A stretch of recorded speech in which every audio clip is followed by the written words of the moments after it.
Unlock this door now! Unlock this door!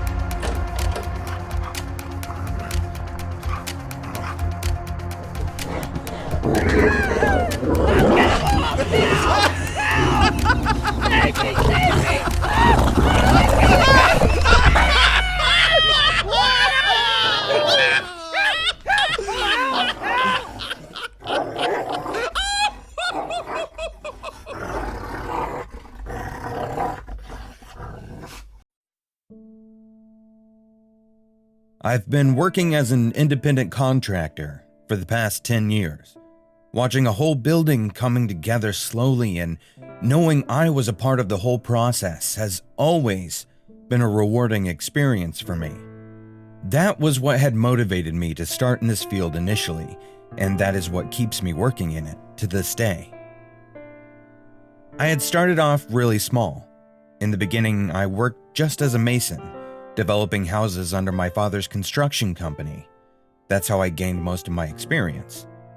With time came mastery, and soon I had grown from being just a mason to someone who was in charge of running whole projects and overseeing all the construction work. Seeing how quickly I had taken up my work made even my father finally take notice of me. That's what made him confident in my abilities. So when he decided to retire and step down from his company, he hired me to run the business side of things. But unfortunately, not too long into the business, my father and I started having arguments about how to deal with certain aspects of the business. We didn't have the same vision for the company. He wanted to keep it going as it was and stay in the niche of construction, but I wanted to expand it into different directions. My father didn't agree with my plans, so he up and sold the company suddenly, without even notifying me about his decision. I was furious about his abrupt decision. The company was doing really great, and I knew I could bring it to new heights if he had just let me. But no, he didn't. To me, it was just really irresponsible and impulsive of him to make such a huge decision with such little thought put into it. So we had another little tiff after his decision. In a fit of impulses of my own, I cut ties with my father. My father and I had already not been really close for a really long time now. We had been a bit estranged since the death of my mother, and we were just reconnecting a bit after I had taken over his company, but this whole fiasco proved to be a bit too much for our renewing bond. It was what you say, the last nail in the coffin for our relationship. We were no longer in each other's lives anymore. And that had been more than a decade ago, and I have never gotten in touch with my father since then. In fact, I don't even know if he's still alive or not. After that whole debacle, I ventured off into the world and started a small company of my own and got to work once again.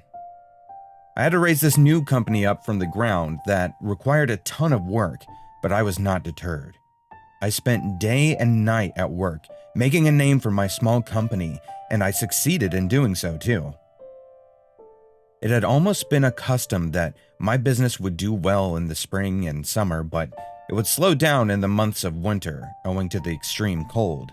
But even then, I would sometimes keep my workers busy with my investment properties I would have picked up during the fall. It kept the work going for my workers and for me too.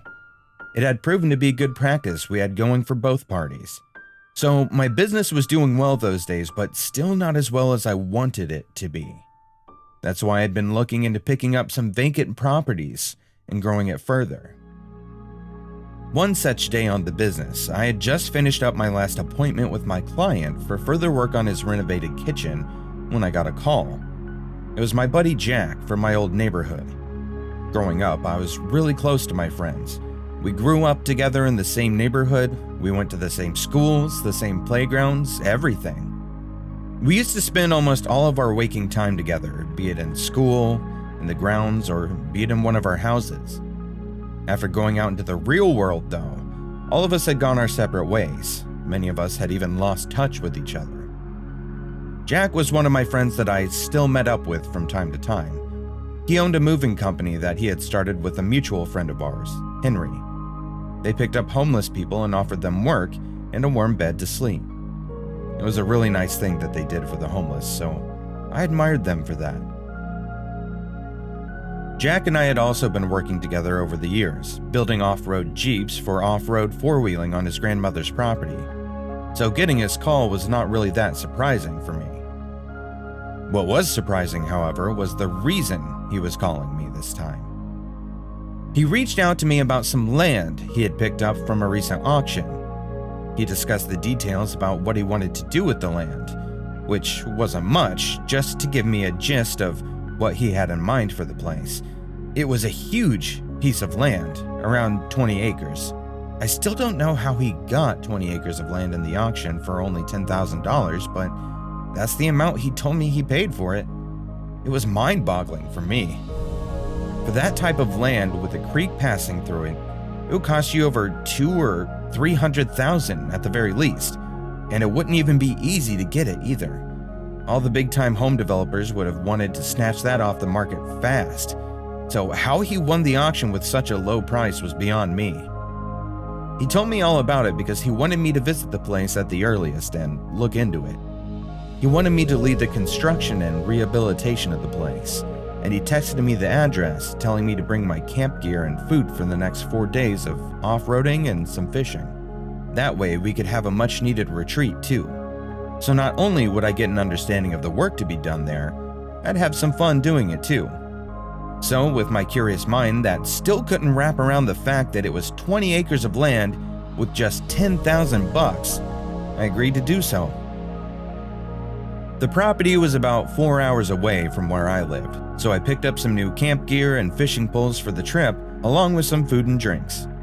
I packed up my stuff and set out on the journey. It was already a little past noon when I started the trip. I made a stop at a gas station and gassed up my truck for the long trip ahead of me.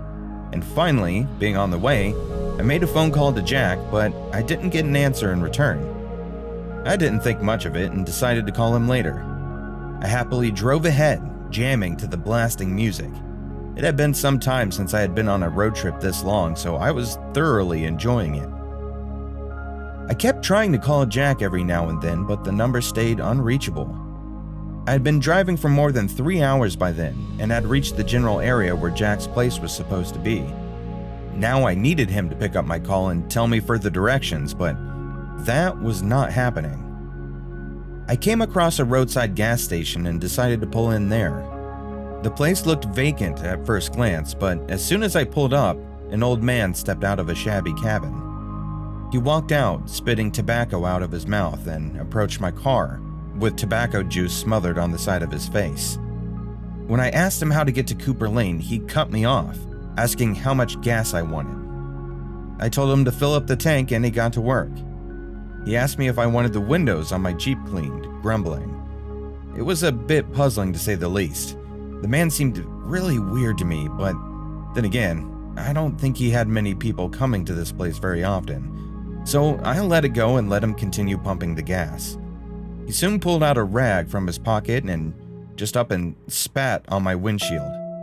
I blinked in confusion and mild disgust, but let him do his thing anyway.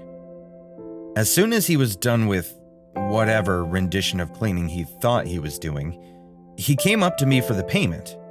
I gave him the money and he started counting it right away. Mildly perturbed about the guy, I asked about the directions to Cooper Lane once again. He stopped counting the money and looked up at me. A creepy smirk took over his face slowly. It made me slightly more uncomfortable than I already was at the man's actions. You know, if you want to get directions from me, you'll have to pay me. 20, eh, lad? He finally replied to my question. His voice was a bit slurred and he had a thick accent. Instead of saying anything else and prolonging the discussion any more than I absolutely had to, I fished out a 20 and handed it to the old man. He snatched it out of my hand at once and finally started explaining the directions to me. After dealing with the old man, I was back on the road again, hauling my ass into the Jeep. Soon I saw the turn the old man told me to take. I picked up my phone and Tried to call Jack once again, but still got no answer. As soon as I placed the phone on the passenger seat, I heard two loud resounding bangs go off. Two of my tires had popped at once. I jumped out of the Jeep to see that spikes were wrapped around my wheels. It looked like a deliberate move. Someone had spread the spikes there knowingly to make the unsuspecting car drivers pass through and burst their tires.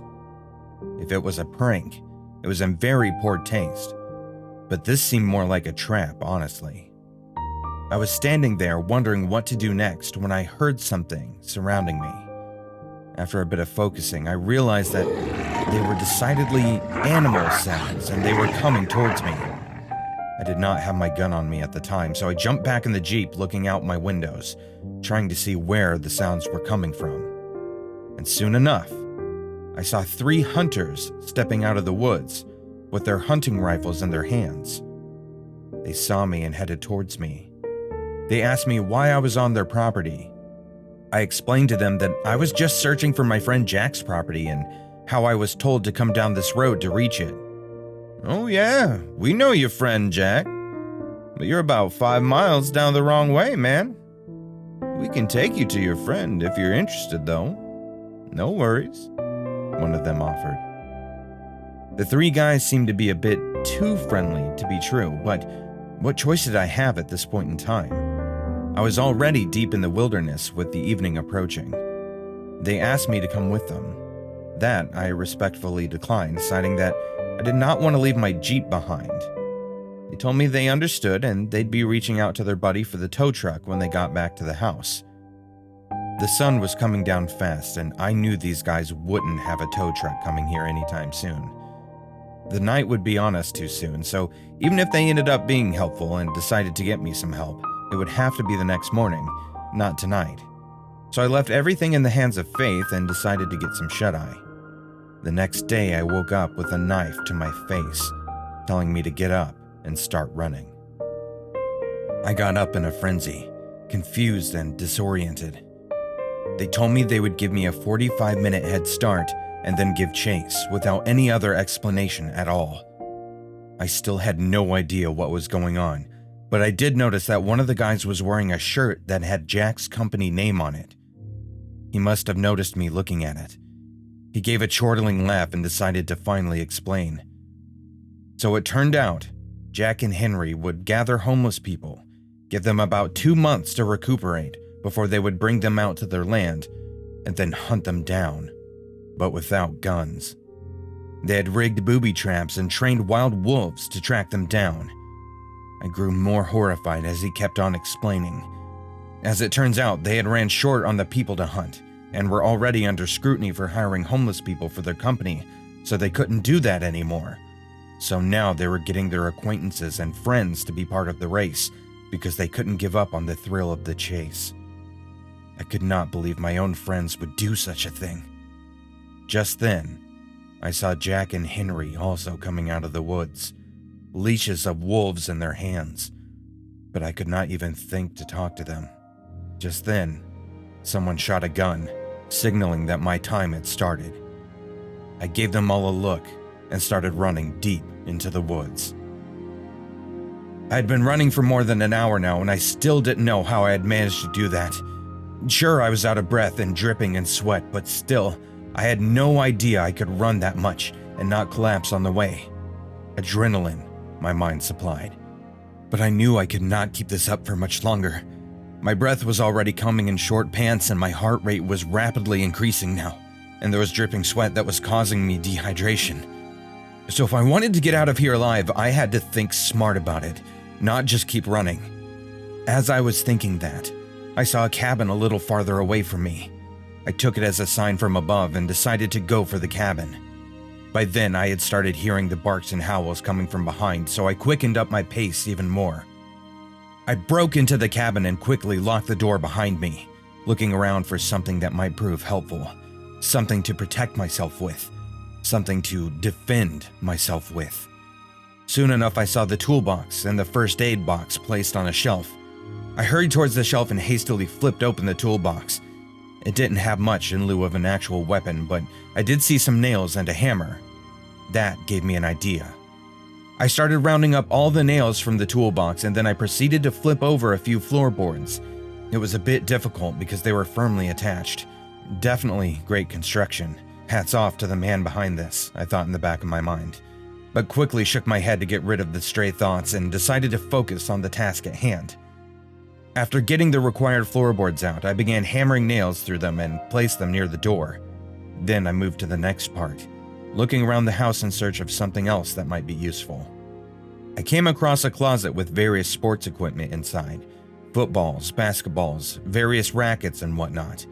But as soon as I saw the bat, I smiled, knowing that I had found what I had been looking for. I quickly grabbed the bat from the closet and started to break all the lights in the house. I ducked behind a couch that was mere feet away from the cabin door and waited for Jack and his men to walk in. They didn't keep me waiting long, and soon I could hear them right beside the door. First, there was just scratches and howls of the wolves banging on the door who had smelled me earlier, but soon the human voices also joined them. They were trying to break the door down now. I tightened my grip on the handle of the bat and held my breath, waiting for them to walk in. And as soon as they did, they stepped on the nails. In the blink of an eye, they stopped their mocking cries and calls and started screaming in pain. I seized the opportunity as they were all distracted and ran out from behind the couch, swinging my bat. I went for their knees, hitting them again and again without looking up, seeing who I was attacking. I was a man on a mission. I broke quite a few bones of theirs in my blind rage. As I finally stopped to catch my breath, I saw all of them lying on the ground in various degrees of agony, crying out in pain and clutching their various body parts. Some of them had even passed out from the pain already. But then, I noticed Jack trying to make his escape by diving out the window. Soon he was out the cabin, limping away. I watched as he crawled his way through the tall grass. I stood there for a moment, watching him trying to get away from there. I wanted to go after him and hit him too, make him cry in pain. But I also didn't want to leave the others behind and risk them getting back on their feet and chase me down again, or find another way to kill me, because I knew they were definitely going to kill me after everything I've done. As I was standing there, torn over the next course of action, thinking of my next step, I heard the sounds of the wolves coming from outside. I looked out the door to see a couple of them tied to a tree. The hunters must have tied the wolves there while trying to break down the door. But this gave me an interesting idea. I smirked to myself and headed towards the tree, closing the cabin door behind me. I let the wolves loose and they started chasing after Jack. They had smelled his blood in the air, and soon enough I could hear his screaming, shouting, howling the wolves as they shredded him to pieces, eating him alive. Well, it's certainly an interesting experience to have and to listen to, I thought to myself.